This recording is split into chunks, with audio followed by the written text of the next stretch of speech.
वसुंधरा वासन हेतु है स्वर्गारोहणी क्षेत्रेषु वाणी प्रत्यारोपण स्थान केंद्र एवं यदस्थले अग्रजस्य शरीर सन्मुखे समुपस्थितः भक्तजना अग्रजस्य कलमुषः नाड़ीमाध्यमेन दिव्य प्रसारण सर्वहेतवे प्रसारयामि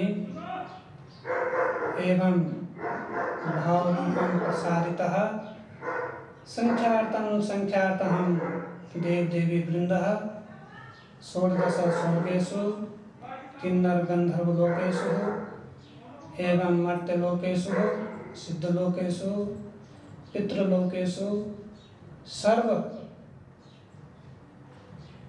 लोक हेतु है सर्वलोक भक्ति लाभार्थम एवं सर्व भावनात्मक भाव रूप भाव शरीर मध्य सूक्ष्म शरीर मध्य एवं सिद्ध शरीर मध्य आत्म शरीर मध्य समाहितः परमेश्वरस्य सृष्टि मध्ये विभिन्न भाव रूपं प्रसारः निगूढ़तम अध्यात्मः योग शक्ति संयुक्तः एवं आध्यात्मिक विधि विधान अंतर्गत है इमं दिव्य प्रसारणं प्रसारयामि सर्व आत्मोन्नयन हेतु सर्व आत्मज्ञान लाभार्थम इमं दिव्य प्रसारणं प्रसारयामि धन्यस्तु तत्र लोकेषु मर्त्यजीवा यदस्थले अग्रजस्य शरीर सम्मुखे समुपस्थितः भक्तजनः स्वः अन्तरः आत्मज्ञान लाभार्थम भक्ति ज्ञान लाभार्थम एवं विशिष्टतः भावनात्मकः संसारः शुद्धतः विशुद्धतः विशिष्टतः भक्तिभावपूर्वकं सर्वे परमेश्वरस्य संतति भाव मध्ये एकस्मिन् भावरूपं सर्वलोकः भावरूपम् एवं एकांश कल्पितो जगत स्थितो हो परमेश्वरस्य संसारः परमेश्वरस्य अखंड मंडलाकार सृष्टि एवं रई कणकणेषु सर्वभावान्तरः इमं दिव्य प्रसारणं प्रसारयामि भगवान बद्री विशालः सत्संग सभा अध्यक्षः सुशोभितं वाणी सहायकः महासरस्वती रक्षकरहरि हनुमंत शेषनाग बुद्धनाथ भैरव काल भैरव एवं विंसरः एवं अन्यस्मिन् घंटाकर्णः खंड्यालदेवः एवं प्रह्लादः स्यः भगवानः नरसिंहस्वरूपः सर्वे स्मरणं कुर्वन्तु धन्यस्तु महाभाग पुण्य अर्जितः जन्म जन्मांतरः मध्ये पुण्य अर्जिता पुण्य संचित कारण एवं दिव्य प्रसारणं इयं सम्मुखं प्रसारयामि महाभागतः प्रंसनीय भाग्य उदयम् सर्वः अंडपिंड ब्रह्मांडेषु मध्ये परमेश्वरस्य भक्ति ज्ञान वैराग्य परिपूर्ण वाणी सहितं सर्व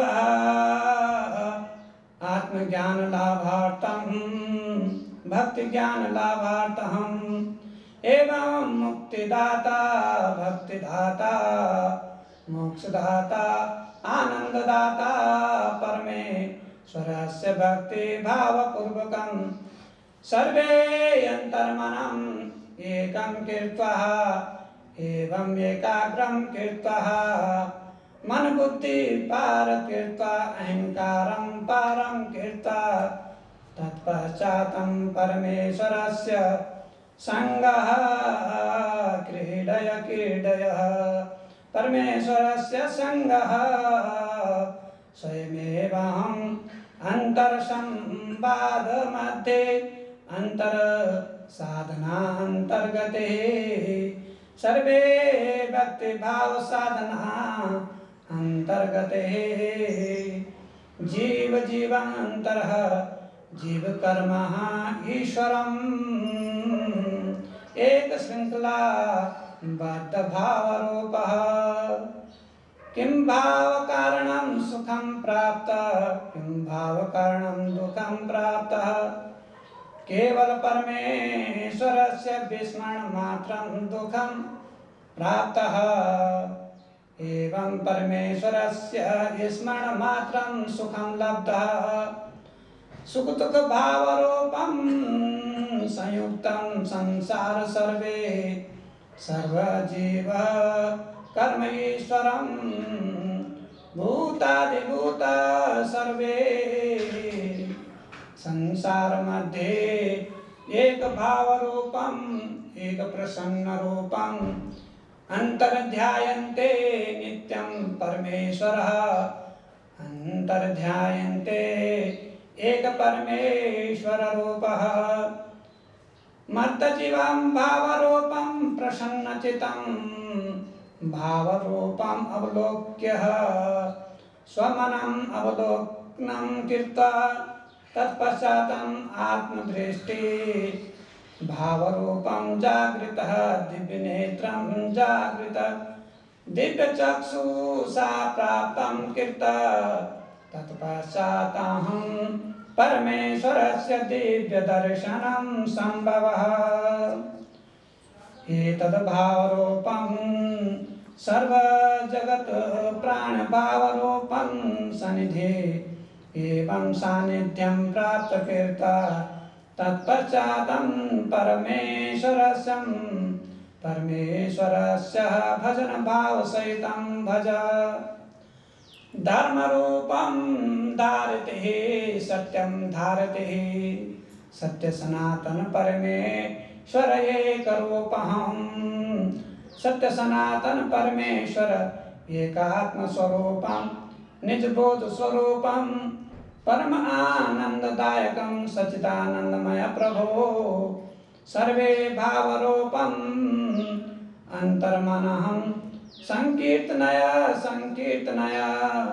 अंतर्मनं भावरूपं गुह्यतम् आत्मरतिसहितम् आत्मप्रेम सहितम् एवं आत्मलतिका आत्मकिरण स्वरूपम् एक परमेश्वरं भजम्